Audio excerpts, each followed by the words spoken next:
Hadirin yang berbahagia, izinkan saya untuk memperkenalkan narasumber kita pada hari ini kepada Bapak Dr. Ahmad Budiman Sudarsono MIKOM, dipersilahkan.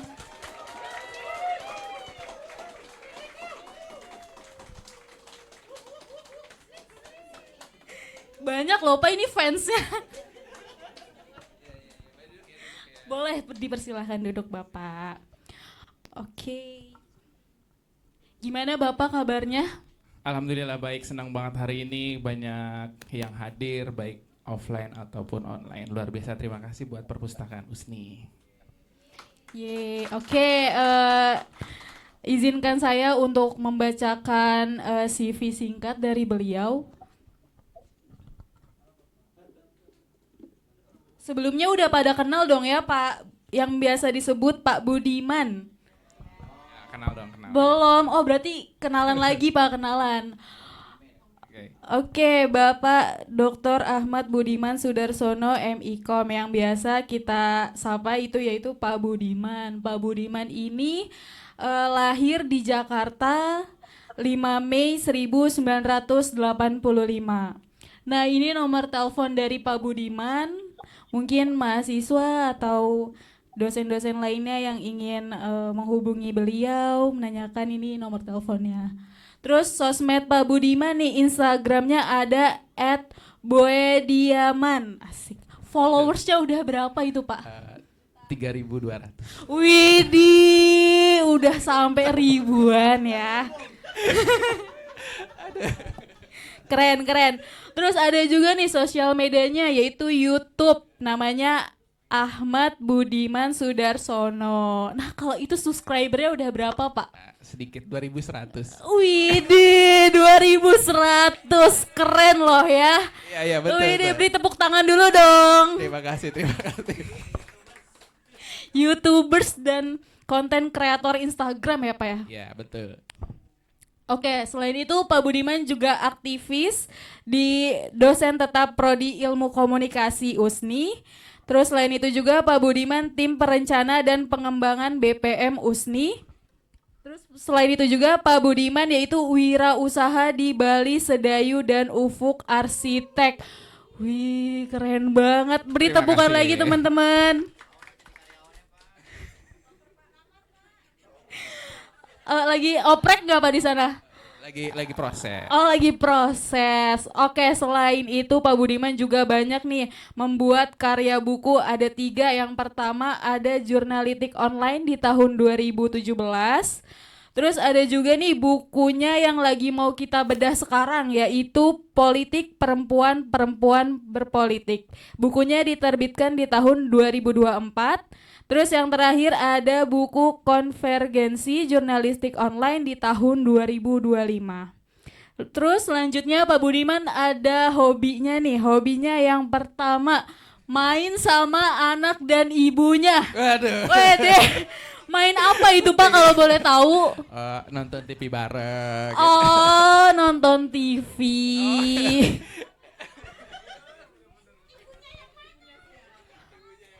Ibunya satu kan ya? Aduh bahaya deh ditulis deh. Terus selanjutnya ada juga makan sama anak dan ibunya.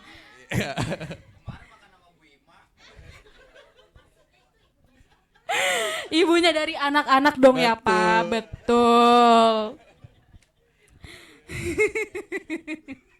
Dipercepat gak harus ada hobi. Oh ya, oke.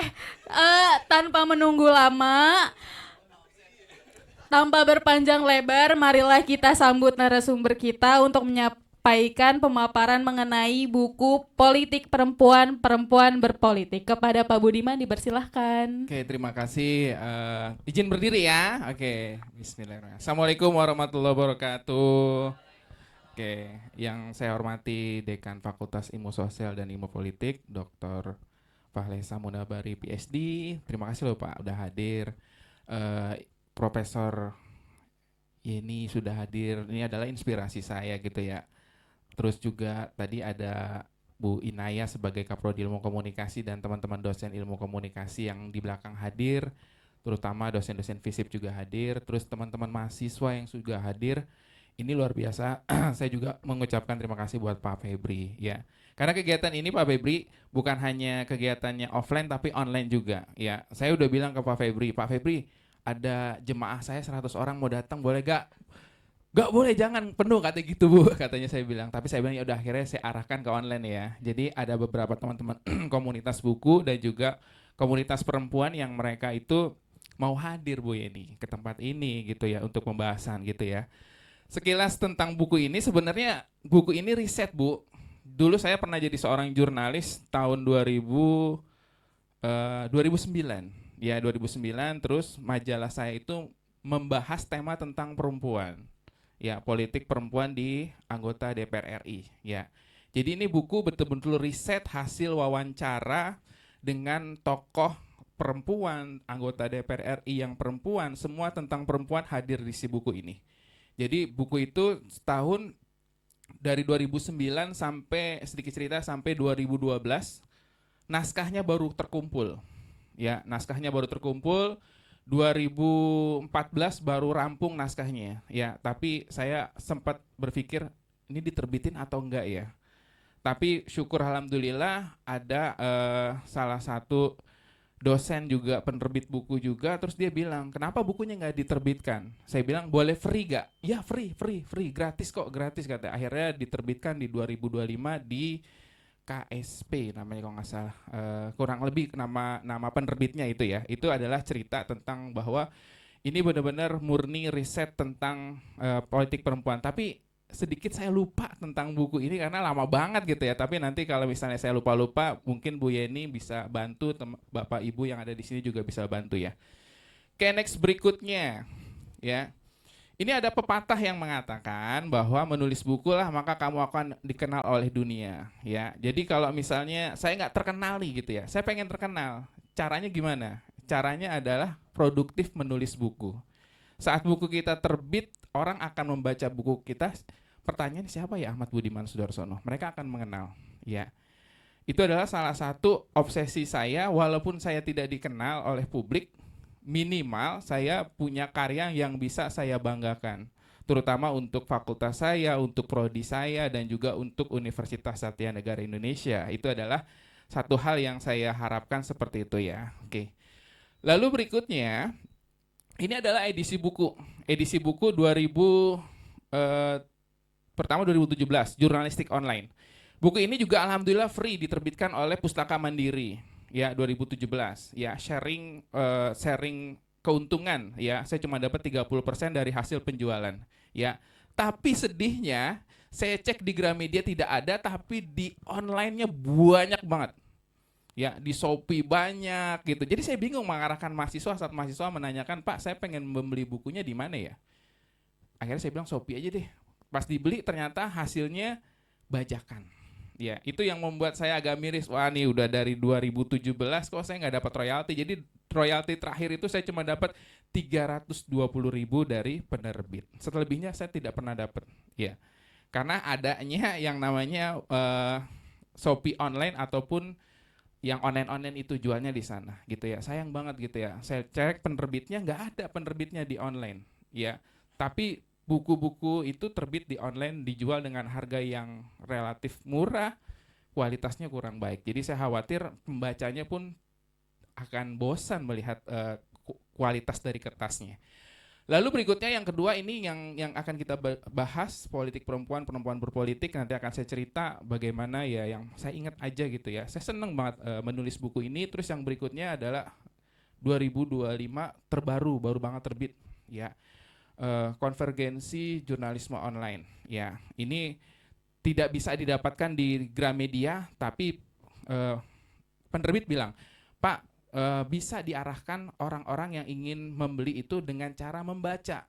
Dengan membaca mereka nanti akan membayar cost-nya kata gitu. Nanti kita ada cost sharing gitu ya. Makanya saya tadi diminta ngirim rekening. Nah, makanya saya bilang ini kelebihan kalau kita menulis buku. Selain kita dapat ilmu yang kita tuliskan, dibaca banyak orang, selain itu juga kita dapat keuntungan. Ya, anggap aja lah investasi jangka panjang. Ya, kita nggak tahu nih tiba-tiba nanti ada royalti uang masuk, kita nggak pernah tahu. Nah, ini adalah buku. Sedikit informasi lagi, mohon doa lagi. Ada satu buku lagi yang mau akan terbit. Tadinya saya mau terbitkan di Desember ini. Terus teman-teman saya, teman-teman diskusi saya, Bu Fitri, Bu Helen bilang jangan deket-deket, sayang kumnya. Kalau bisa per 1 semester aja katanya. Oh ya udah, berarti saya terbitkan nanti setelah semester depan. Bukunya tentang teknik menulis berita online dan cetak. Ya itu satu. Nah berikutnya ada lagi, banyak banget Pak Budiman, alhamdulillah lagi seneng nulis gitu ya. Terakhir adalah hasil disertasi saya berbicara tentang konflik pertandingan antara pendukungnya Persija dengan Persib. Saya ulas siapa dalang dari konflik tersebut, ada di buku itu. Nah, akan saya tuangkan gitu, menarik banget ya, siapa sih dalangnya ya. Ternyata dalangnya adalah pemilik akun dari Instagram itu yang coba memprovokasi ya. Itu buktinya seperti itu ya. Nanti ditunggu aja buku bedahnya, ditunggu juga undangannya lagi buat dari Pak Febri tentang membedah buku. Saya seneng banget berbagi ilmu. Berikutnya next. Nah, ini adalah daftar pustakanya. Nanti dalam buku yang saya tulis itu ada cikal bakal perempuan berpolitik, terus ada hitungan politis kuota perempuan, menebak perjuangan perempuan di parlemen, dan lika-liku perempuan berpolitik. Sebenarnya lebih banyak tentang bab 3 menebak perjuangan perempuan di parlemen, karena dulu segmentasi dari yang saya wawancari adalah anggota DPR RI. Cara nyari cuannya gimana ya? Cara nyari cuannya adalah, mungkin Pak Palesa udah tahu karena Pak Palesa juga di parlemen, adalah kita bersurat ke mereka. Saat mereka mau diwawancarai, kita minta nodong ke mereka dalam tanda kutip, Bu, Ibu mau gak Bu terbit di halaman depan? Bayar dengan angka 5 juta ya. Mereka tuh dengan senang hati. Karena majalah itu adalah majalah yang dibaca oleh seluruh anggota DPR RI dan juga dapilnya itu akan diserim ke mereka. Kalau di depan foto mereka itu ada di gambar majalah itu fotonya dia, itu ada nilai jualnya. Jadi kita prosesnya kayak gitu ya. Jadi itu hasil riset. Oke, yang berikutnya. Sejarah peluntuk perempuan. Ini adalah kepemimpinan perempuan itu dimulai pada abad ke-7 ya, yaitu ada seorang raja ya, Ratu Sima dari kerajaan Kalingga, yaitu di abad ke-7. Ini menarik. Siapa sih? Mungkin orang tidak pernah tahu bahwa zaman dulu masih ada Hindu, agama Hindu gitu lah ya, gitu ya. Itu ada seorang namanya ratu yang namanya Ratu Sima. Uniknya Ratu Sima itu adalah ratu yang boleh dibilang super adil, super baik kepada rakyatnya, dan dia punya toleransi sangat kuat. Ada satu hal, dia diberikan ujian. Saat anaknya melakukan yang namanya tindak pencurian. Ya, apa yang dilakukan Ratu Sima? Ratu Sima itu bilang, kalau ada rakyatnya yang melakukan kejahatan, maka dilakukan hukum potong tangan. Ya. Ini dilema antara seorang ibu, seorang raja, tapi di dalam lingkungan keluarganya ada seorang anak yang melakukan tindakan pencurian. Tindakan pencuriannya sepele gitu ya, sepele kalau nggak salah. Dia hanya dia senang sama salah satu gerabah yang dijual di pasar, tapi tidak tahu kenapa gerabah itu sama dia dibawa pulang. Dilaporkanlah kasus tersebut, gitu ya. Gerabah itu diambil, terus yang gerabah itu melapor. Saya kehilangan gerabah saya bahwa ada candi yang saya buat diambil oleh seseorang anak muda. Akhirnya ditelusuri ternyata yang mencuri itu adalah anaknya Ratu Sima.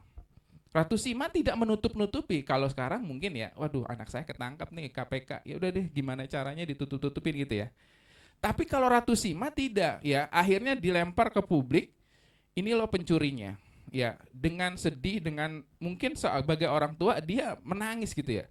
Tapi dia membuktikan, ini loh pencurinya. Pencuri yang mengambil candi Anda gitu ya. Wah, masyarakat di sana menyatakan, siapa itu dia? Siapa dia gitu ya. Karena kalau di sana, kalau di Indonesia, kalau yang sekarang kan kita anak pejabat nih, anaknya kita naikin tuh ya biar jadi pejabat juga. Kalau di sana diumpetin, dia nggak tahu bahwa ini adalah anaknya Ratu Sima. Ceritanya kayak gitu. Tapi apa yang terjadi di Ratu Sima bilang, dia sambil ditanya masyarakat deh, Ratu kenapa kamu nangis katanya. Ini adalah putra saya yang mencuri. Apa hukumannya? Akhirnya ada yang bilang, sesuai dengan perintah ratu, potong tangan. Akhirnya potong tangan. Saking bentuk keadilan yang coba disampaikan ke Ratu Sima, itulah akhirnya Lenggeda itu sampai ke seluruh Indonesia. Ya, ini zaman kerajaan ya. Itu salah satu bentuknya gitu. Ya. Saya mendapatkan tafsir ini dari narasumber saya. Saya ingat, wih hebat banget ya, seperti itu ya. Itu salah satu bentuknya. Lalu berikutnya, setelah ada Ratu Sima terkenal sebagai perempuan yang jujur, tegas dan adil, juga ada yang namanya Ratu Tribhunawana Tunggal Dewi. Ya, saya tidak mendalami yang ini. Ya, siapa Tribun? Ini hampir sama juga. Dia ratu yang baik, ratu yang adil, salah satu seperti itu. Ya, zaman kerajaan itu sangat luar biasa gitu ya. Ada raja, ada ratu. Nah ini adalah salah satunya menjadi teladan yang sangat baik. Lalu dalam masa kemerdekaan ada yang namanya Cut Nyak-Dien, ada Cut Mutia. Ini adalah tokoh-tokoh yang menjadi inspiratif kemerdekaan Indonesia.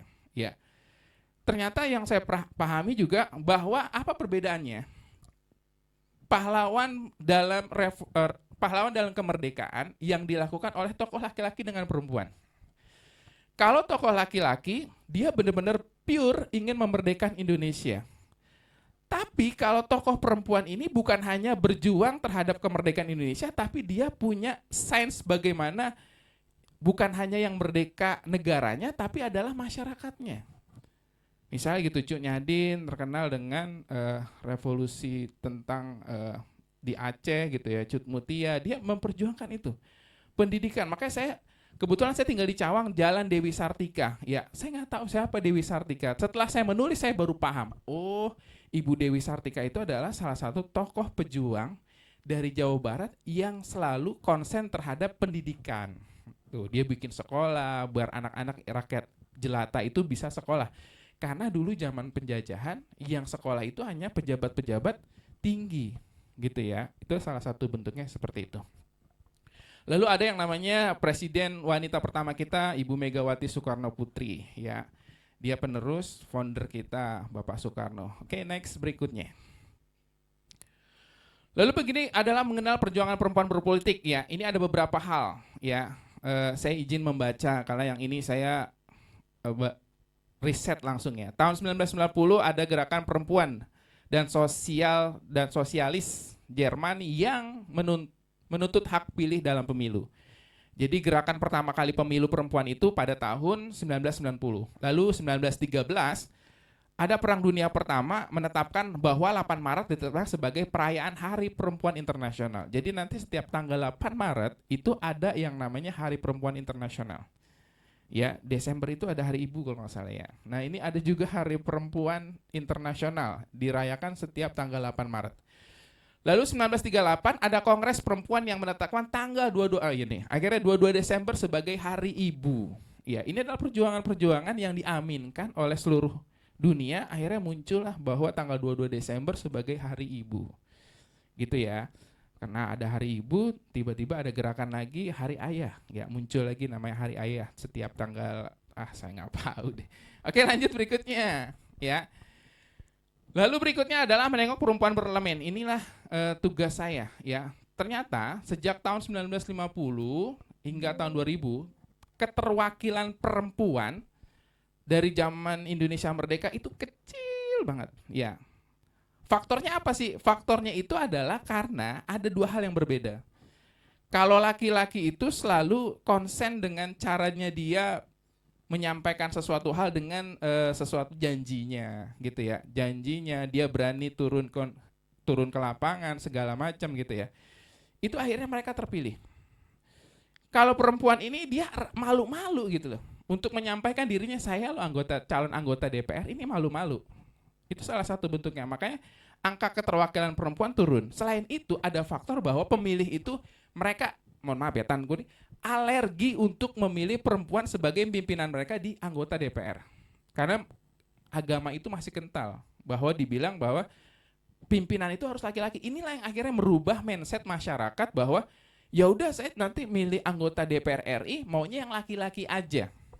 Nah itu salah satu bentuknya. Makanya angka menengok perempuan di parlemen itu, di anggota DPR RI itu turun terus, tiap tahun itu turun terus. Tidak ada orang yang percaya bahwa mereka harus diwakili oleh keterwakilan perempuan, ya. Terus yang berikutnya adalah next. Ada yang namanya undang-undang yang mengatur keterwakilan perempuan. Padahal udah ada undang-undangnya. Undang-Undang nomor 2 tahun 2008 tentang partai politik itu pasal 2 ayat 5 yang mewajibkan bahwa partai politik itu harus harus melakukan rekrutmen kepada perempuan sebesar 30%. Tapi faktanya di lapangan bahwa tidak sampai 30%. Ya, hanya 15%, 20%, tidak pernah sampai 30% kuota tersebut. Akhirnya apa? Partai politik itu dipaksa untuk lebih banyak menyediakan perempuan di dalam daftar calon pemilih di anggota DPR RI. Tapi nyatanya tetap aja gitu loh. Angkanya nggak sampai 30%. Nah, itu adalah salah satu bentuknya.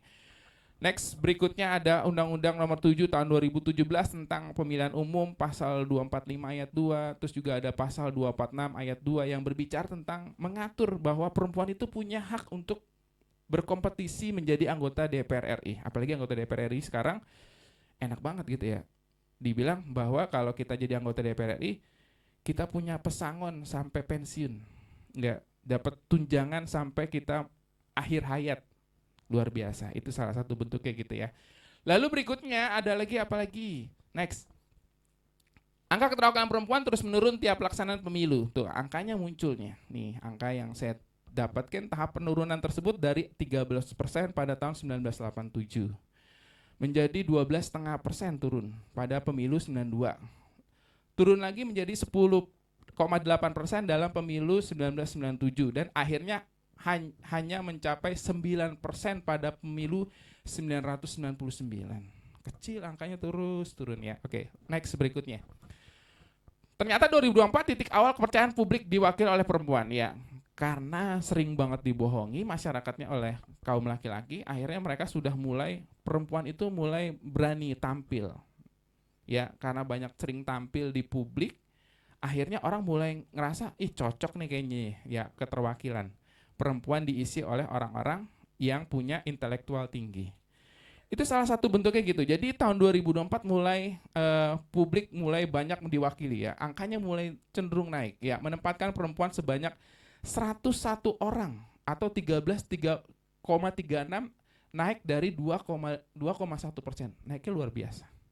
Signifikan ya, karena ada apa? Ada sering tampil. Makanya saya bilang kalau pengen terkenal, sering tampil di media. Tapi sekarang media gitu ya, kalau mau tampil di media bayar.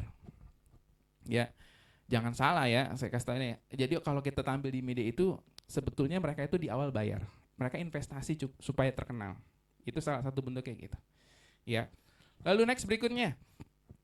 Ini adalah politisi perempuan yang suaranya lantang. Ya, ada Rieke Diah Pitaloka, dia adalah salah satu isunya konsen aja tentang buruh. Memperjuangkan buruh aja ya. Kalau misalnya ada apa, pokoknya buruh dia konsen di situ. Ya, makanya bersyukur banget ya. Diah Pitaloka itu terpilih terus karena memang dia betul-betul mewakili suara masyarakat. Itu salah satu bentuknya. Terus berikutnya ada Grace Natali ya. Dia juga kritis dalam hal-hal tentang hak perempuan di parlemen. Ini adalah salah satu. Terus berikutnya ada Eva Kusuma Sundari ya. Ini juga dia fokusnya terhadap gender dan HAM. Lalu juga ada yang namanya Nurhayati Ali Asgaf juga, dia juga lantang terhadap forum internasional tentang perempuan. Itu adalah salah satu dari sekian banyak tokoh perempuan yang ada di Indonesia yang memiliki suara lantang, gitu ya. Lalu berikutnya next. Lalu perlunya adanya politik identitas. Nah, ini yang sering ramai kemarin. Apa sih politik identitas nih ya? Politik identitas pada perempuan adalah bentuk kesadaran kolektif untuk menegaskan posisi, pengalaman dan hak-hak perempuan dalam ruang publik dari politik guna menciptakan masyarakat yang lebih inklusif dan adil. Jadi perlu adanya politik identitas dari perempuan dengan cara ini kayaknya yang di Zoom nih. LPPM gitu nggak ya? Iya. Ya. Oke, Gak apa-apa. Ya, ini adalah eh, contoh politik identitas perlu. Ya, jadi kalau kita pengen terkenal, salah satunya kita perlu adanya politik identitas. Apa yang kita perjuangkan, apa yang pengen dilihat oleh masyarakat. Next, berikutnya adalah pemahaman politik identitas pada perempuan, ya. Ternyata politik identitas pada perempuan menunjukkan pada strategi atau pendekatan politik yang menggunakan identitas gender perempuan sebagai dasar perjuangan untuk kesetaraan, representasi, dan keadilan sosial. Oke, makna politik identitas pada perempuan adalah berbicara tentang mengakui bahwa perempuan memiliki pengalaman hidup, tantangan, dan kepentingan politik yang khas yang memiliki cara mereka membangun politik itu kepada masyarakat. Next, berikutnya. Kesimpulannya adalah bahwa perempuan yang terlibat dalam politik memiliki peran penting dalam mewujudkan kebijakan yang adil, inklusif, dan responsif terhadap kebutuhan semua lapisan masyarakat. Keterlibatan perempuan dalam politik bukan hanya tentang keterwakilan angka, tapi juga membawa perspektif dan pengalaman. Itu adalah berbicara tentang kesimpulan kita. Jadi sekarang ada teman-teman mahasiswa nih ya, mulai sekarang pikirin, cari tokoh perempuan yang akan teman-teman perwakili di anggota parlemen. Dari dulu saya dari 2009 tetap memilih tokoh perempuan sebagai siapapun orangnya gitu ya, saya akan memilih perempuan. Karena tingkat korupsi itu, saya jarang mendengar perempuan itu korupsi di parlemen, tapi yang banyak itu adalah laki-laki. Makanya kita kurangin nih gitu ya, kurangin dengan cara memilih perempuan sebagai wakil kita di parlemen. Jadi manfaatin kuota 30% perempuan di anggota DPR. Mungkin itu aja, terima kasih. Selamat pagi, Assalamualaikum warahmatullahi wabarakatuh. Waalaikumsalam warahmatullahi wabarakatuh. Baik, terima kasih Pak Budiman atas pemaparannya yang luar biasa dan penuh inspiratif ini. Kalau aku boleh ringkas kembali, ternyata buku ini tuh membahas tentang peran perempuan dalam politik di Indonesia. Mulai dari sejarah keterlibatan perempuan dalam politik sejak era kerajaan, terus juga perjuangan hak politik perempuan hingga fenomena dan tantangan terkininya. Terus buku ini juga menyoroti pentingnya perempuan sebagai subjek yang memiliki peran dan kontribusi signifikan dalam pengambilan keputusan politik, bukan hanya sebagai objeknya aja. Terus kalau boleh tahu buku ini tuh jumlahnya ada berapa halaman, Pak? 157. Oh, oke, 157.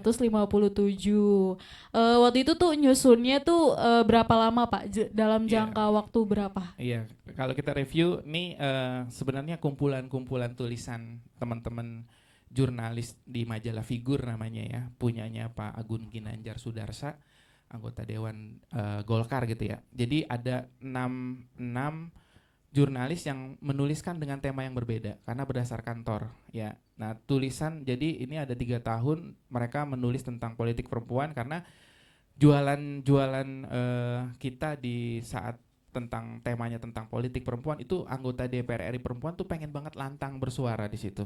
Nah jadi kita jualan, jadi misalnya Amrita anggota dewan nih ya, Mbak Amrita mau tulisannya mau naik gak di halaman depan tapi bayar 5 juta ya, itu udah hal yang biasa buat mereka gitu. Jadi itu angka yang di luar oplah kita jualan, karena kalau kita nggak jualan nggak kayak gitu kita nggak akan laku.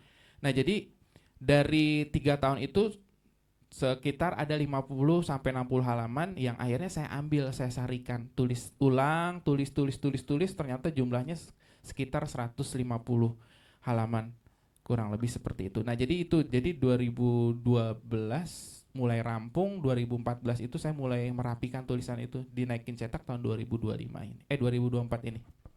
Gitu, prosesnya agak panjang. Oke, keren banget, Pak.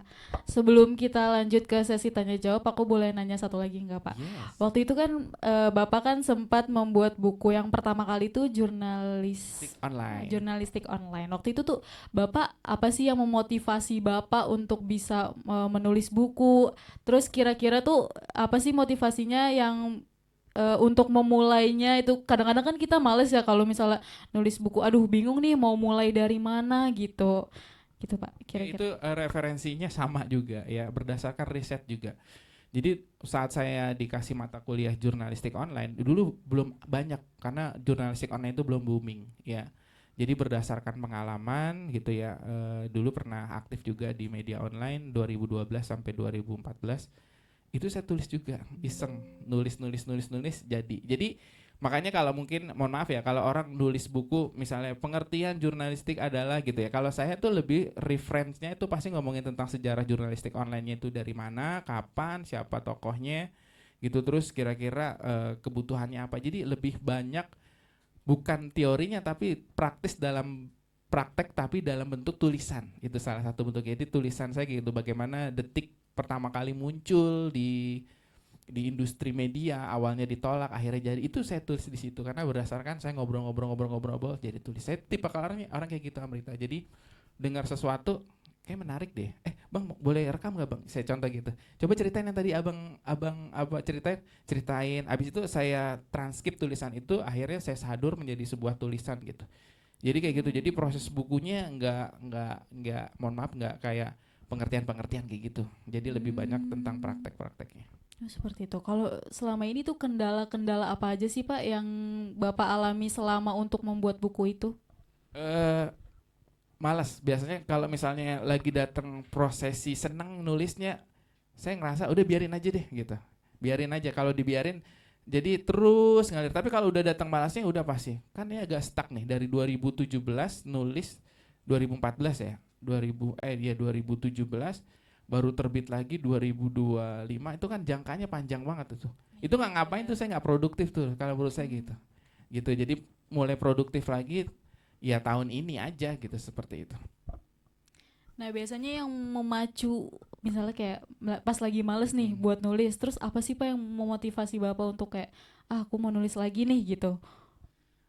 Kalau dulu saya jadi jurnalis, pimpinan saya pernah ngomong kalau lagi males nulis udah jangan, tinggalin aja, nggak usah dipaksa, nggak bakal efektif tulisannya. Kalaupun dipaksa paling cuma jadi setengah halaman.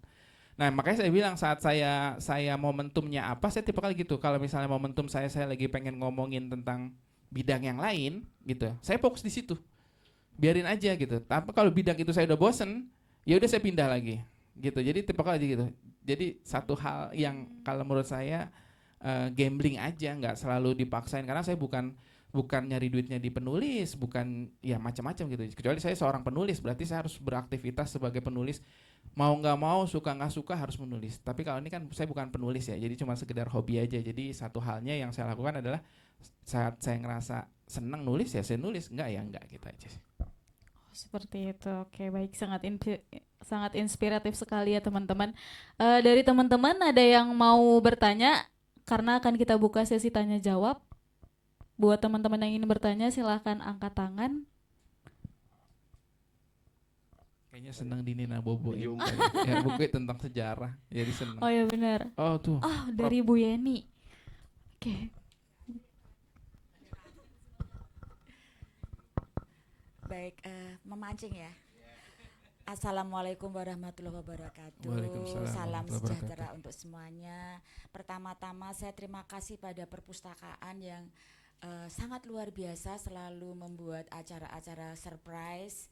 Pak Febri dan Mbak Amrita, Mbak Nilam, Mas Yudo, Mas Satrio, and the gang lah pokoknya hebat. Dan yang kedua, appreciate buat adikku tersayang Pak Budiman. Tepuk tangan dong buat saya. Iyalah. Penting itu. Anak muda inspiratif, geng milenial seperti itu. Selalu saya katakan jangan takut untuk menjadi seorang intelektual dengan berbagai menulis pendapat dan lain-lain. Jangan takut untuk menjadi intelektual, itu saja. Yang saya ingin mungkin surhat ya.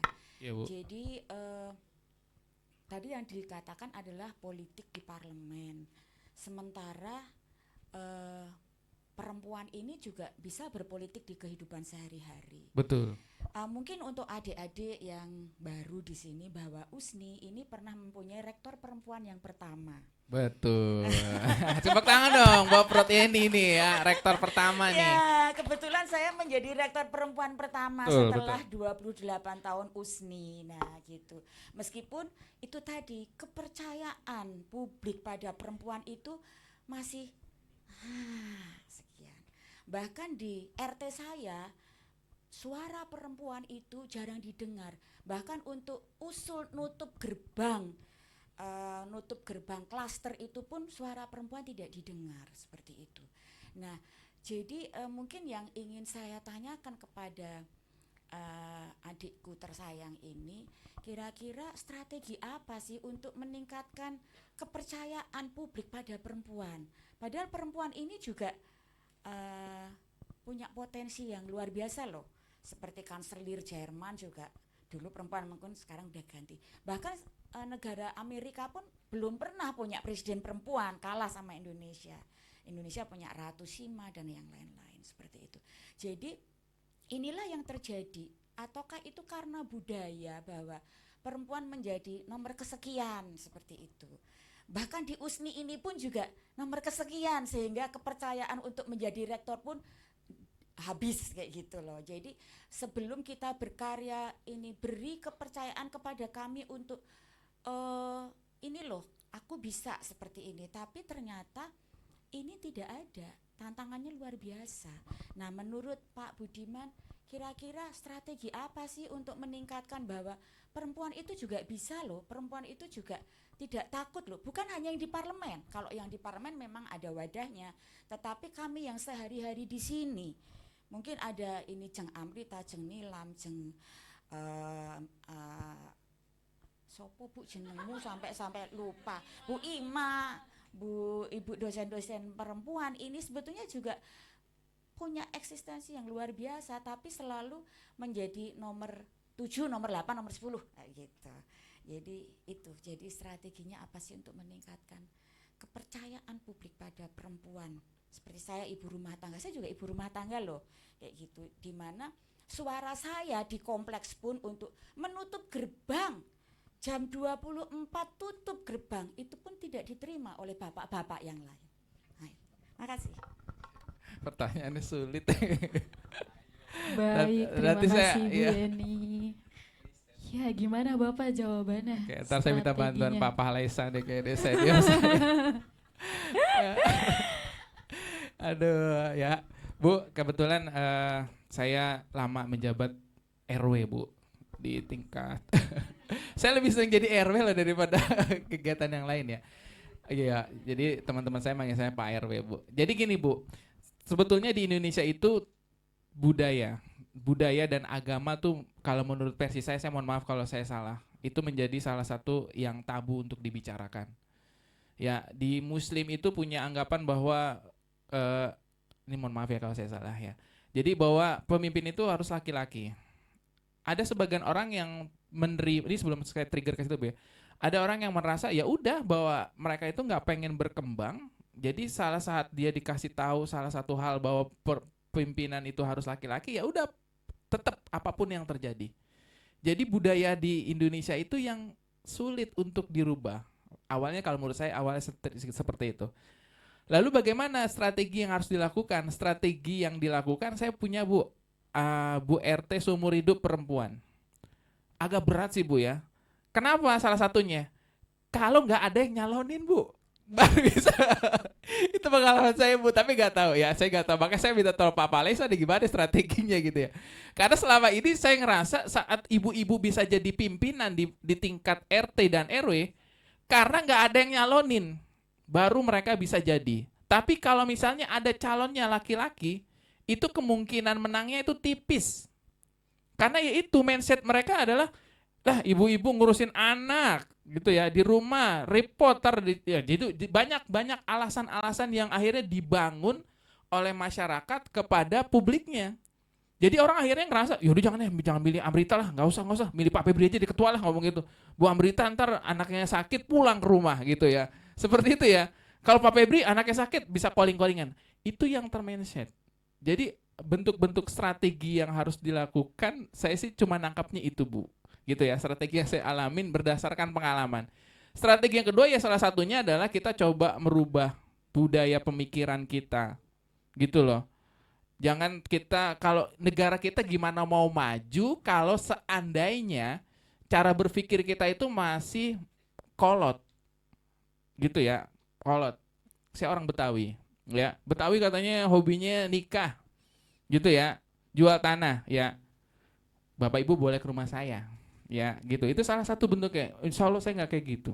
Ya, saya makanya dari sekarang saya lagi memfilter, membangun bahwa tidak semua orang Betawi itu kayak gitu.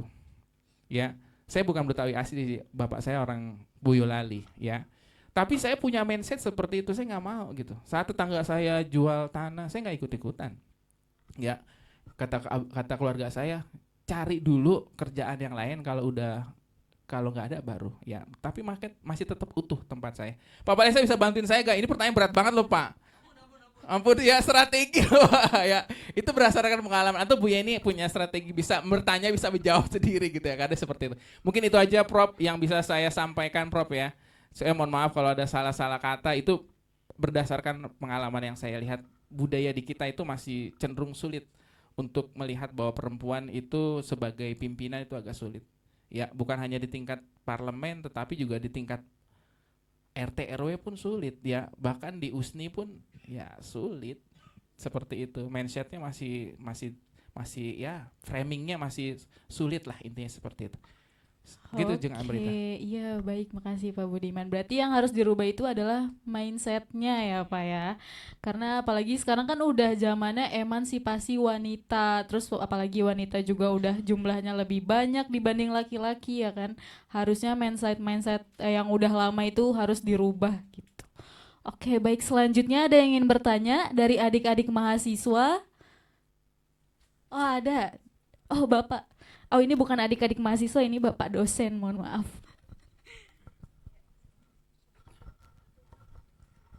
Oke, terima kasih Pak Budiman dan Bapak Ibu, ada Prof Yeni, Pak Dekan, Pak Walesa dan Kaprodikom. Di sini saya memberikan masukan ya tentang perempuan gender ini. Sebenarnya Iya Pak. peluang untuk menjadi anggota DPR itu untuk wanita sangat tinggi sekali. Gitu ya. Kenapa saya katakan sangat tinggi sekali? Karena di setiap mengajukan calon, para caleg ketua partai itu minimal 30% wanita. Ya.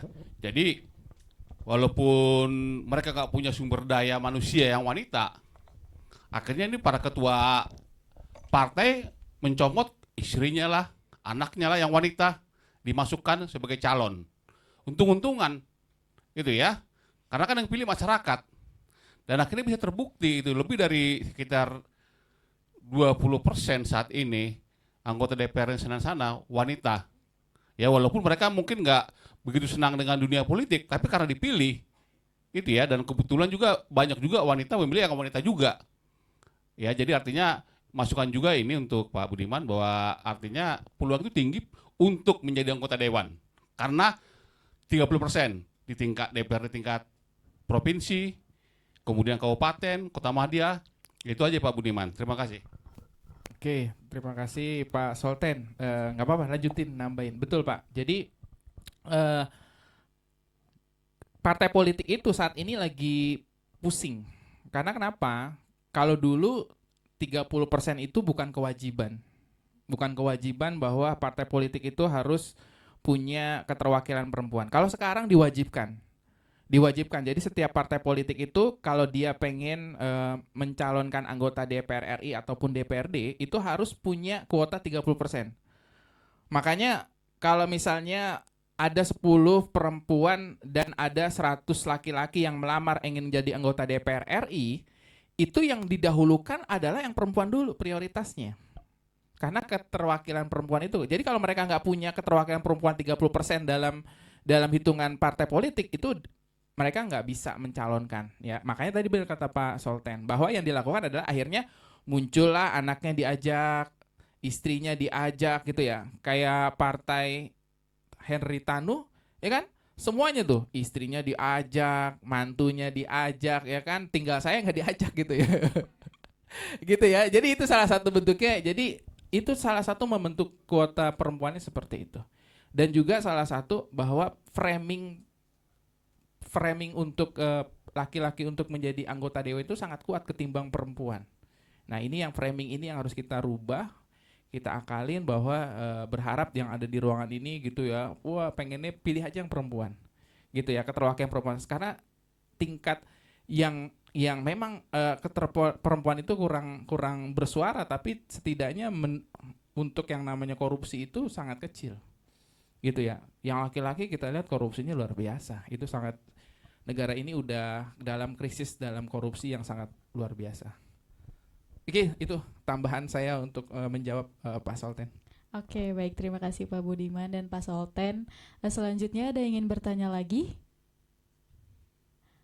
Atau teman-teman yang di Zoom boleh bertanya, atau di kolom chat ada, Kayut? Belum ada. Atau yang raise hand di Zoom yang ingin bertanya? Ada. Boleh saya bertanya? Oh iya, boleh. Silakan sebutkan nama dan asalnya. Oke, baik. Izin bertanya. Oh, ini. Oh iya, silakan perkenalkan bertanya, dulu Pak ya Kak, Budiman. nama dan asalnya dari mana? Baik ya, perkenalkan nama saya Fahmi Idris. Saya berasal dari Fakultas Perikanan. Nah, menarik Pak Dr. Budiman tadi membahas tentang politik perempuan berpolitik, tentang Ratu Sima tadi. Nah, saya pernah mendengar Ibu Tien Soeharto selalu menekan kepada pegawai negeri untuk tidak berpoligami. Itu benar apa salah, mohon diluruskan. Nah, saya kepikiran nih, bagaimana jika suatu hari nanti ada presiden perempuan kembali di Indonesia seperti Ibu Mega, lalu terjadilah bertransformasi parlemen misalkan dibalik 30% saja untuk laki-laki, 70%-nya untuk perempuan. Nah, lalu mereka membuat kepres tentang perempuan nih, misalkan setiap laki-laki yang ada di Indonesia dilarang berpoligami seperti Ibu Tien itu. Nah, apakah itu kemungkinan bisa terjadi dengan perempuan menjadi penguasa misalkan seperti Ibu Mega, tapi mereka membuat kepres seperti demikian karena memang misalkan ini perempuan memimpinnya bagus, karena Pak Budiman tadi mengatakan jarang terkena korupsi dan segala macamnya. Nah, apakah itu bisa terjadi? Dan memang kalau tadi kita bicara di Indonesia itu memang sulit, tadi Pak Budiman mengatakan secara agama memang masih kental gitu ya, agamis, bahwa perempuan itu sedikit ada larangan memimpin lah ya, padahal pada kenyataannya secara undang-undang itu diperbolehkan. Ya, Ibu Budiman, pertanyaannya, mohon pendapatnya tentang pertanyaan tadi. Terima kasih, mohon maaf kurang. Oke, baik Fahmi, mohon maaf boleh diulang kembali pertanyaannya apa? Iya, untuk putus-putus poinnya? Fahmi. Intinya aja Mas Fahmi. Oh, intinya aja. Jadi pertanyaannya itu, kalau misalkan presiden kembali, perempuan dipimpin oleh presiden perempuan, lalu mereka membuat peraturan kepres tentang seperti Ibu Tien Soeharto ya, mereka memperjuangkan tentang PNS itu tidak boleh berpoligami, kalau tidak salah seperti itu, mohon diluruskan. Apakah itu bisa kemungkinan dibuat kepres seperti itu oleh para perempuan suatu hari, jikalau para perempuan itu memimpin di parlemen, misalkan terbalik nih, 70%-nya perempuan itu menguasai parlemen dan laki-laki hanya 30% karena tidak dipercaya lagi oleh publik, karena sering korupsi lah, segala macam lah, seperti itu Pak kira-kira. Oke, makasih Mas Fahmi ya. Oke, menarik. Jadi satu hal yang harus dipahami adalah bisa gak? Bisa. Tapi pertanyaannya, dia akan melawan kepentingan yang sangat luar biasa. Ada kepentingan besar yang sangat luar biasa untuk melakukan hal tersebut. Contohnya, mungkin kita kalau misalnya merhatiin berita, ada yang namanya undang-undang perampasan aset buat koruptor. Sampai saat ini di prolegnas itu belum jadi-jadi. Pertanyaannya kenapa? Karena ada kepentingan orang-orang besar yang khawatir kalau seandainya perampasan ini benar-benar terjadi. Gitu ya. Padahal ini digaungkan udah lama gitu loh. Sampai saat ini belum jadi undang-undang tersebut. Sebetulnya kalau undang-undang tersebut jadi disahkan, diambil oleh pimpinan tertinggi misalnya presiden, ini kan enak nih KPK ngambil. Contoh dulu ya, Mas Fahmi ya. Ini enak gitu perampasannya, ya. Berapa banyak orang-orang di zamannya dulu di era Orde Baru yang memiliki kekayaan sangat luar biasa. Itu bisa ditarik oleh negara. Tapi kan ditahan nih. Ada kepentingan besar yang sangat di Indonesia tuh seperti itu. Ya. Lalu pertanyaannya kalau misalnya 70% laki-laki dibalik menjadi 30%, wah, saya yakin dimakzulkan seorang pimpinan presiden kalau melakukan itu. Itu kalau menurut saya kayak gitu. Karena apa? Di sini luar biasa. Ya, sampai-sampai dibilang yang tadi saya balik ke undang-undang perampasan negara, kan dibalikin sama anggota parlemennya. Saya sih oke-oke aja bikin undang-undangnya, cuman partai politiknya, pimpinan partai politiknya setuju atau tidak katanya. Nah, ini yang jadi berat. Akhirnya sampai sekarang undang-undang perampasan aset negara sampai saat ini belum sama sekali terwujud gitu ya. Nah, seperti itu. Jadi termasuk ada langkah-langkah yang kalau menurut tidak memberatkan beberapa orang, ini kayaknya aman-aman aja bisa dilakukan. Tapi kalau misalnya sudah merugikan banyak orang, wah bahaya ya, pasti tidak akan pernah bisa terjadi. Inilah Indonesia gitu ya, menjadi pejabat di Indonesia, menjadi presiden di Indonesia tuh bingung mau ngambil langkah A, dimusuhin gitu ya. Misalnya contoh nih ya, yang terbaru ya, mungkin teman-teman kalau yang main Instagram tahu Pak Purbaya ya, bagaimana sekarang ini udah mulai muncul nih gitu ya, netizen yang coba mencari-cari celah kekurangannya kayak apa ya, dibenturkan ini, dibenturkan itu ya, padahal niatnya baik gitu lah. Gitu ya. Untungnya sekarang udah ada yang namanya media sosial Instagram. Jadi dukungan itu deras mengalir. Kalau dulu tidak ada sosial media, kita kenceng dikit udah pasti dipanggil ke istana ya. Jangan keras-keras katanya. Bukan bapak aja yang ditegur, saya yang ditegur gitu ya. Ini saya presiden misalnya gitu ya.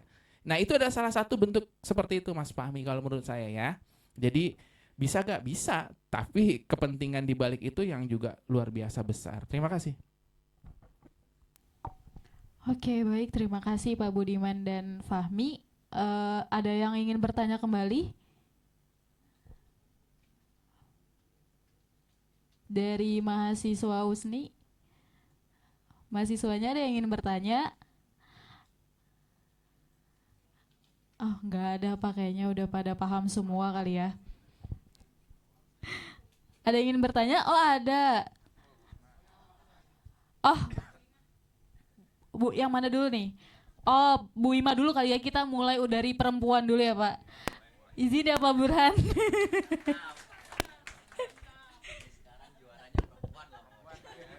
Iya, terima kasih.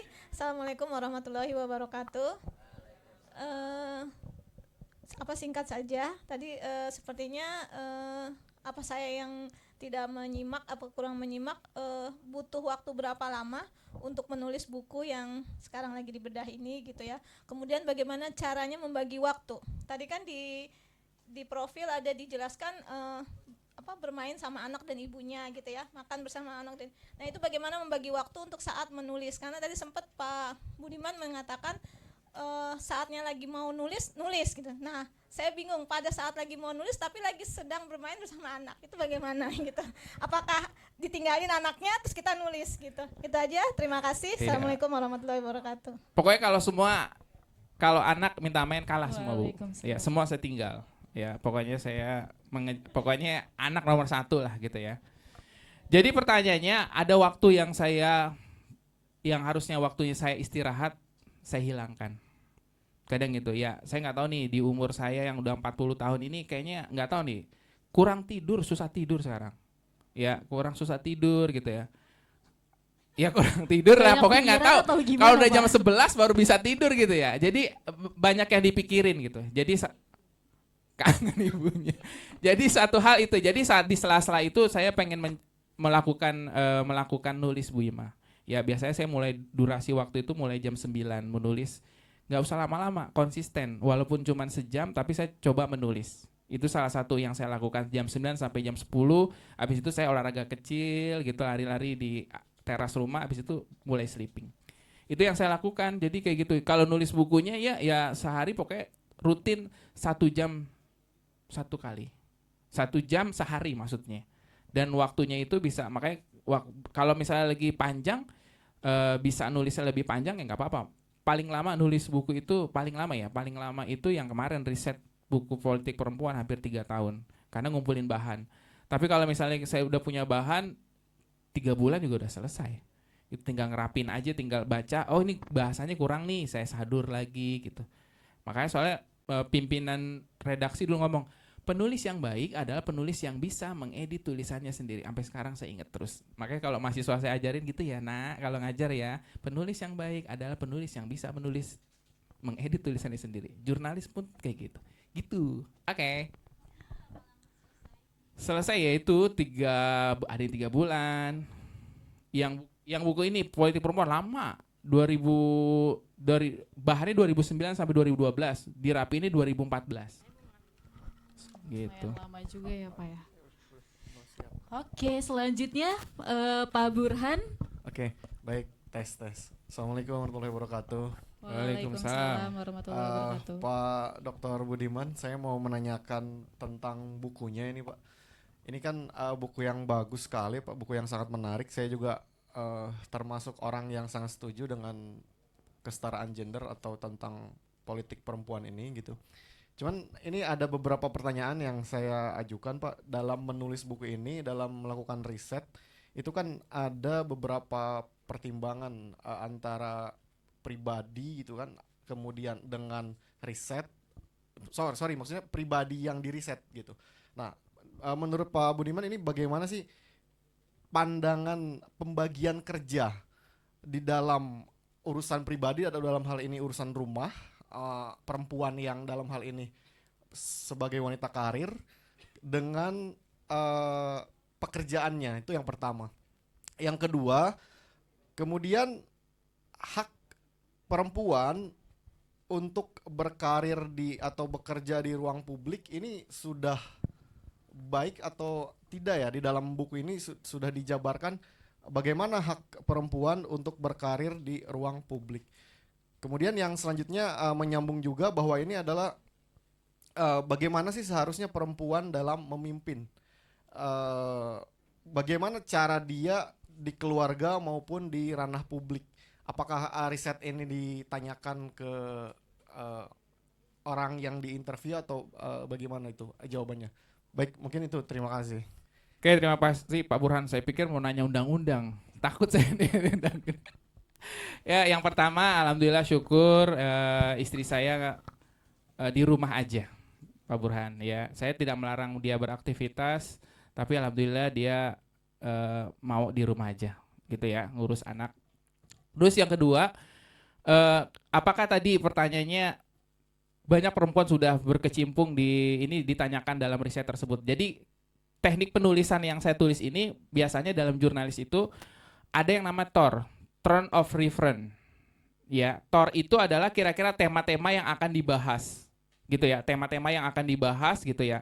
Kebetulan tidak menyangkut ke arah sana, gitu ya. Jadi nggak menyangkut ke arah sana, jadi tidak ditulis dalam buku ini. Buku ini adalah kumpulan tulisan, jadi saya pindahkan majalah figur setebal 60 halaman, gitu ya. Saya tulis ulang, gitu. Ada 3 edisi yang akhirnya jadi buku ini. Jadi sebenarnya buku ini bukan murni tulisan saya, tapi murni tulisan teman-teman jurnalis. Cuman lagi itu saya pernah ngomong sebelum tutup 2012. Saya izin ke senior saya, Kanda izin ya, ini kira-kira saya boleh gak tulisan-tulisan Kanda yang ada di sini saya tulis, saya jadi buku. Boleh dengan senang hati.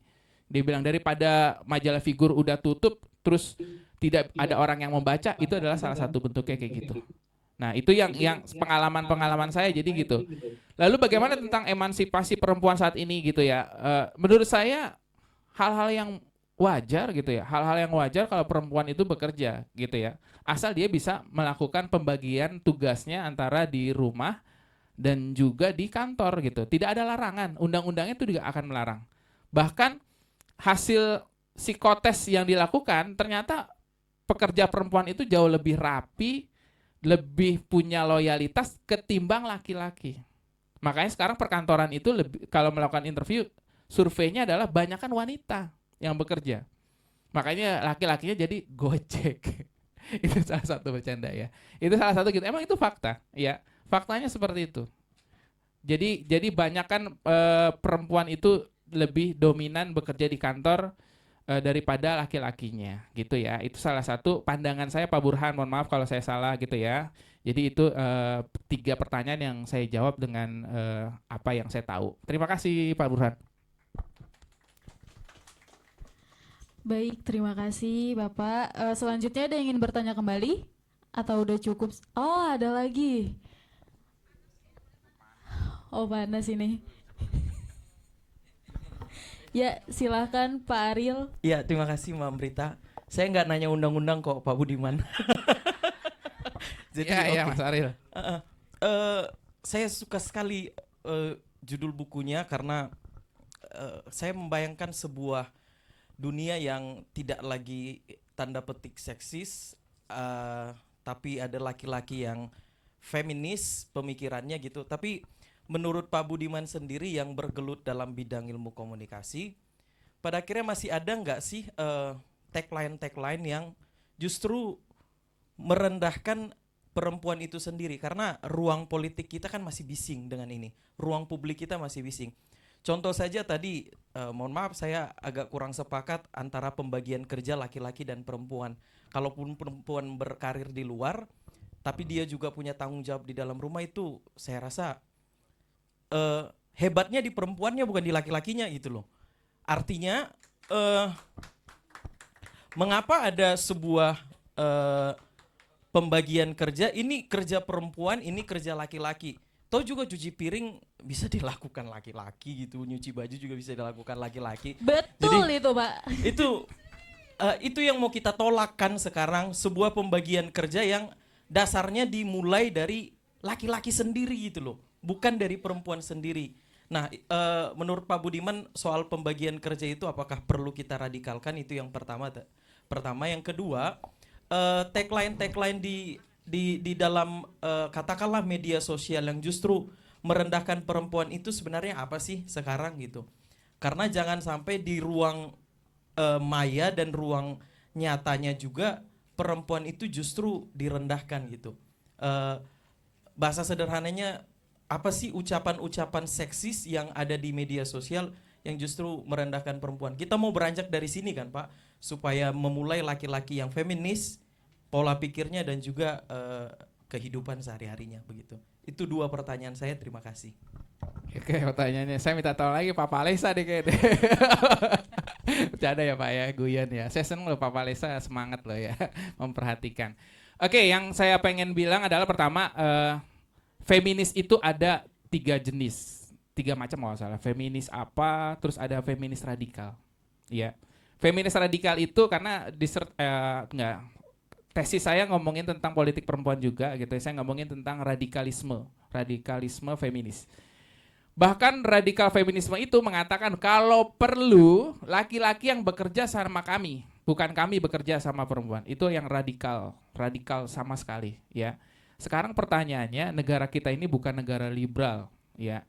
Saat kita menggaungkan tentang ada gak keseimbangan antara pekerjaan ya? Sebetulnya balik lagi sih ke perempuannya. Maksudnya kalaupun dia pengen bilang ke suaminya pulang ke rumah nggak pengen nyuci lah segala macam, ya nggak apa-apa, nggak masalah. Kalau menurut saya itu ya untuk saat ini gitu ya. Misalnya contoh kecil deh, saya ngomongin orang lain, tapi ngomongin rumah tangga saya. Ya saya bilang ke istri saya, ya udah kalau kamu capek bayar laundry, ada pembantu segala. Itu bisa dilakukan gitu ya. Karena kodratnya di Indonesia agak sulit selama masih, mohon maaf ya, kadar agama itu penting. Apalagi istri-istri soleha ini ya punya pengamin, saya bilangin loh ya, anak-anak soleh ini pengaminan yang mengatakan bahwa ridho suami adalah ridhonya istri. Itu yang menjadi, ya kalau istrinya ridho ya nggak apa-apa bekerja, kalau nggak ridho ini yang repot, pasti jadi berantem. Itu salah satu bentuknya gitu. Tapi maka itu yang harus didiskusikan. Itu ya. Lalu berikutnya pertanyaan kedua ya, sebetulnya Mas Ariel harus dipahami ada 3 kategori dalam kata dalam perempuan ya. Ya. Pertama ada wanita, ada perempuan, ada cewek. Jadi kalau dibilang kata cewek itu masuk dalam kategori pelecehan. Nggak ada yang namanya orang Mbak Amrita jalan, hai wanita, nggak keren, nggak kan? Pasti ngomong, hai cewek, itu udah pasti pelecehan. Itu bisa sebetulnya kalau dalam politik perempuan ini bisa dikenakan pasal. Karena saya bukan orang hukum, saya nggak tahu pasalnya berapa Mas Ariel. Ya itu salah satu, itu bentuk pelecehan. Makanya kalau perempuan dibilang hai cewek itu dianggap rendah, ya. Kategorinya, kenapa saya ngambil kata perempuan di sini? Ya karena judul di majalah saya perempuan semua. Tadi saya mau ngangkat wanita, kayaknya nggak menarik gitu, nggak ada nilai jualnya gitu. Politik wanita, wanita berpolitik kayak nggak seru. Jadi lebih pantas perempuan berpolitik, politik berperempuan. Jadi itu salah satu bentuknya. Sekarang saat ini kalau dibilang kita ngomongin tentang sosial media, ya kalau ada orang yang melecehkan perempuan, saya yakin dibully saat ini. Yakin 100%. Nggak ada yang saat ada orang yang menuliskan tentang artikel tentang perempuan itu dibela, nggak ada. Saya yakin pasti dibully. Masyarakat Indonesia ini udah mulai sebenarnya sadar, cuman ada bentuk kehati-hatian di dalam melakukan komentar. Ya, itu salah satu bentuknya gitu. Jadi arahnya udah ada gak ada tergantung. Gitu ya. Negara kita bukan negara liberal yang artinya membebaskan segala satu hal. Saya justru khawatir kalau liberalisme Indonesia hadir, ya itu. Ya, ternyata ya salah satu yang pernah tesis saya buat adalah sampai dibilang kalau perlu laki-laki lah yang bekerja pada kami, ya mereka yang mengepel, mereka yang nyuci, kita yang bayar mereka. Itu adalah feminisme radikal, sampai seperti itu. Ya, ini adalah salah satu filosofi aja gitu ya. Mungkin ada pergerakan-pergerakan itu, tapi masih dalam batasan wajar. Itu salah satu yang coba saya sampaikan. Mas Ariel, mohon maaf ya kalau saya ada salah ya. Itu salah satu yang bisa saya ungkapkan karena berdasarkan referensi yang saya dapatkan berdasarkan pengalaman. Oke. Oke, baik. Terima kasih Mas Ariel atas pertanyaannya. Selanjutnya ada yang ingin bertanya kembali? Mahasiswanya ada yang ingin bertanya? Nanti kalau yang bertanya akan dapat hadiah loh. Dapat nilai A kata dosennya kalau nanya. Oh, kayaknya udah nggak ada yang bertanya lagi, Pak. Oke, baik. Saya akan tutup sesi pada kali ini. Semoga kegiatan bedah buku ini dapat memberikan inspirasi dan memperluas wawasan dan menjadi momentum bagi kita semua untuk terus menumbuhkan semangat literasi dan kesetaraan. Oke, saya sebelumnya ingin mengucapkan terima kasih kepada Pak Budiman atas materinya sangat luar biasa. Boleh beri tepukan untuk Pak Budiman? Oke, selanjutnya saya kembalikan ke Bu MC. Ya. Iya.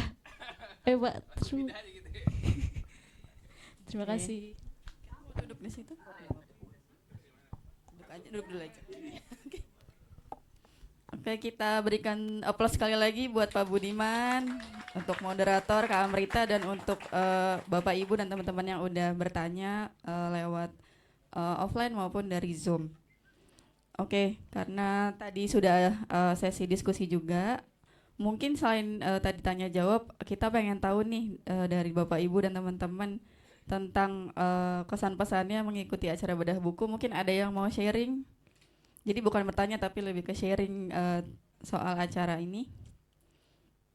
Mas Holten? Oke, silakan Pak.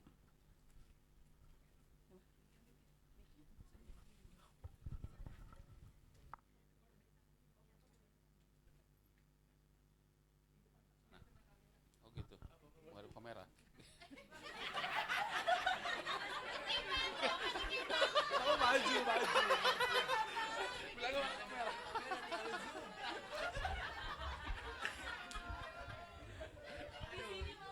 Oke lah ya.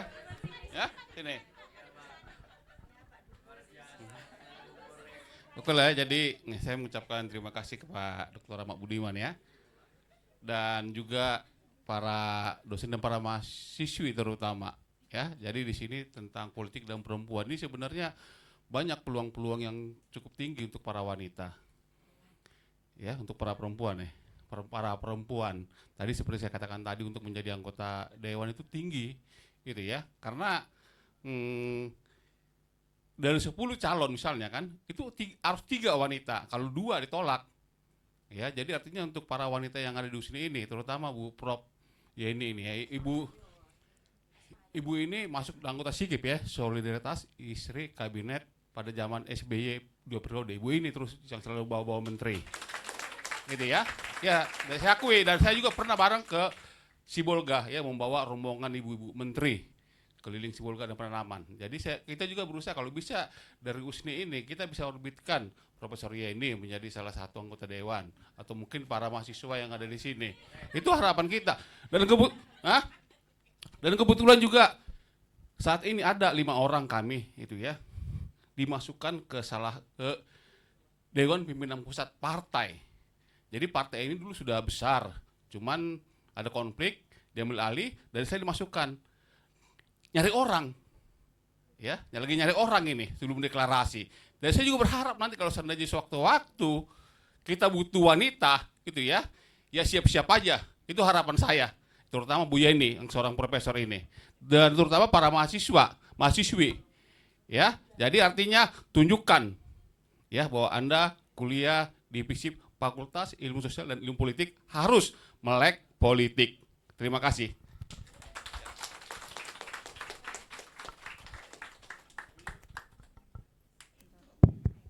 Terima kasih banyak Pak Solten atas kesan pesannya. Mungkin dari teman-teman mahasiswa-mahasiswi boleh yang mau sharing bisa maju ke depan. Mungkin Kak Rifki mungkin.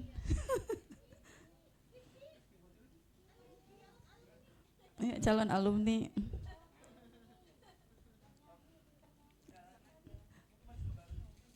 Oh iya, mahasiswa baru boleh.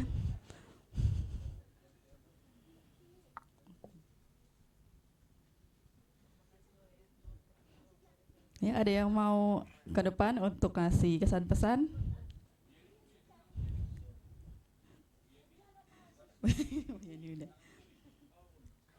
Oh, Rifki boleh. Oke, tepuk tangan buat Rifki.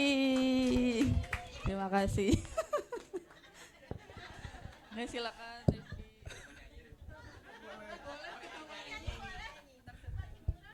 Madep ke sana ke kamera. Iya. Assalamualaikum warahmatullahi wabarakatuh. Udah jadi grogi kita. Bapak ini. Sebelumnya terima kasih Bapak Budiman Sudarsono, Kakak Amrita juga, dan Bapak Febri telah memberikan atau membuat acara untuk bedah buku yang dimana menambah literasi kita, menambah pengetahuan kita, dan serta mahasiswa baru juga yang mungkin memang sebelumnya belum tahu kalau di USNI ini atau di Perpus ini suka membuat acara-acara seperti ini. Jadi kayak mungkin kedepannya semoga Bapak Budiman ataupun Ibu dosen yang lain bisa melakukan acara seperti ini lagi supaya menambah wawasan masyarakat USNI tentunya, terus juga menaikkan value yang dimana USNI itu kita tuh berpotensi juga kalau memang ada Ibu Profesor dan Bapak Budiman dan dosen-dosen yang lainnya kayak gitu yang lebih bagus lagi. Mungkin itu aja kali ya ibu-ibu, bapak-bapak. Nyanyi. Dibayar, Bu. Oke. Iya dong. Wabillahi taufiq wal hidayah. Wassalamualaikum warahmatullahi wabarakatuh. Terima kasih banyak untuk Kak Rifki. Oke, selanjutnya kita akan ada sesi penyerahan cindramata dari Kepala Biro Pusat Pengetahuan dan Perpustakaan USNI kepada narasumber kita. Kepada Pak Febri boleh ke depan, Pak Budiman juga.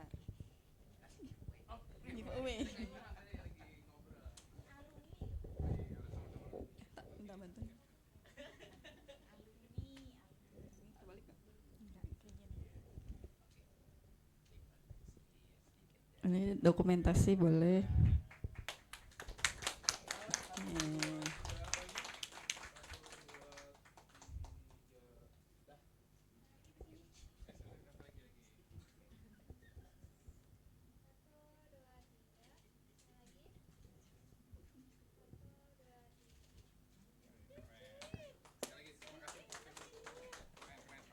Oh ini ada lagi Pak. Oh ada lagi ya. Sekali lagi dong.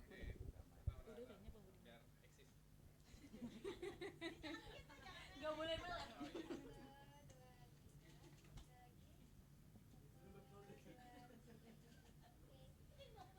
Oke, terima kasih Bapak. Oke, bagi tadi yang sudah bertanya di sesi tanya jawab, mungkin Pak Budiman mau ngasih ke siapa nih Pak? 2 orang. Ya Boleh pokoknya dipilih. 2 orang yang kalau saya bukan hanya penanya tapi aktif menyimak. Ya, yang pertama Prof Yeni. Oke, nanti kita panggil. Pak Alesa nggak nanya. Saya nanya Pak Ariel udah pulang ya? Ya Pak Burhan aja deh. Oh, Pak Ariel ada, Pak Ariel ada. Pak Ariel, saya ralat Pak Ariel. Karena ini tema wanita, jadi wanita semua yang bedak deh ya. Bu Ima tadi nanya kan Bu ya? Iya. Oh, oke, terima kasih banyak. Pak Ariel, mohon maaf ya. Boleh, Prof Yedi dan Ibu Ima bisa ke depan.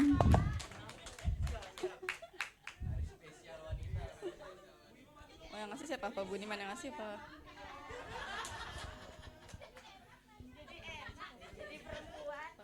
Oh, iya. Pak Febri, maaf boleh ini lagi Pak, maaf. Memberikan cinta mantan.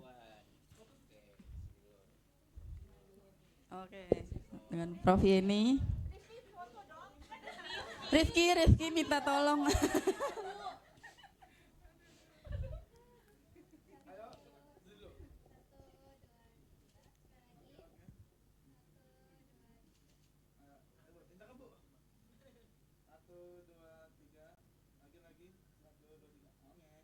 Oke, terima kasih Bu Yeni. Pemberian kepada Bu Ima.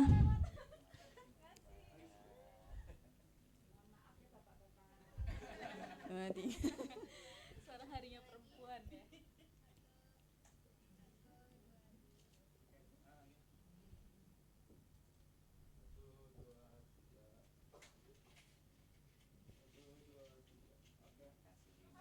Oke, terima kasih Bapak Ibu. Oke, ini sebelum acara berakhir kita foto dulu ya, mungkin sesi dokumentasi. Oke. Kalau maju di depan muat nggak ya? Nggak ya? Oh di sini ya Pak Budiman di sini, mungkin Ibu moderator. Jadi kita akan milih dari sini ya, ke sana. Ya boleh, boleh teman-teman yang di belakang agak majuan mungkin ya. Duduk boleh, apa di tengah ya? Oh di tengah aja ya? Dipepetin. Oh.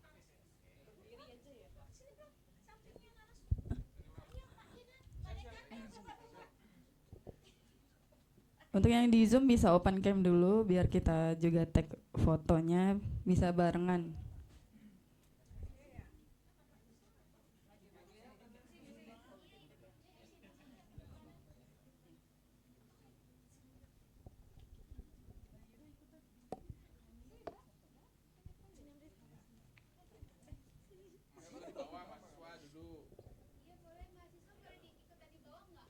Oh boleh boleh ya di ke depan boleh. Iya, duduk masa di depan. Oh gitu, kita madep sini. Oh sini. Oh madep sini aja. Oh ya udah oke boleh. Ya udah oke. Oh ya udah berarti di sini aja ya. Madep sana ganti. Mahasiswa Di depan. sana aja, di depan. Ya, biar kelihatan yang zoom.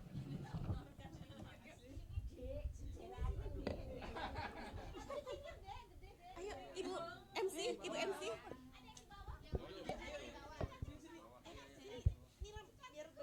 Oh iya iya. Amrita tengah sini. Yudu nggak ikutan.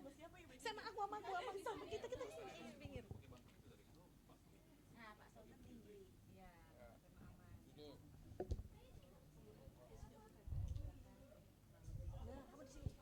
Ayo teman-teman yang belum gabung boleh.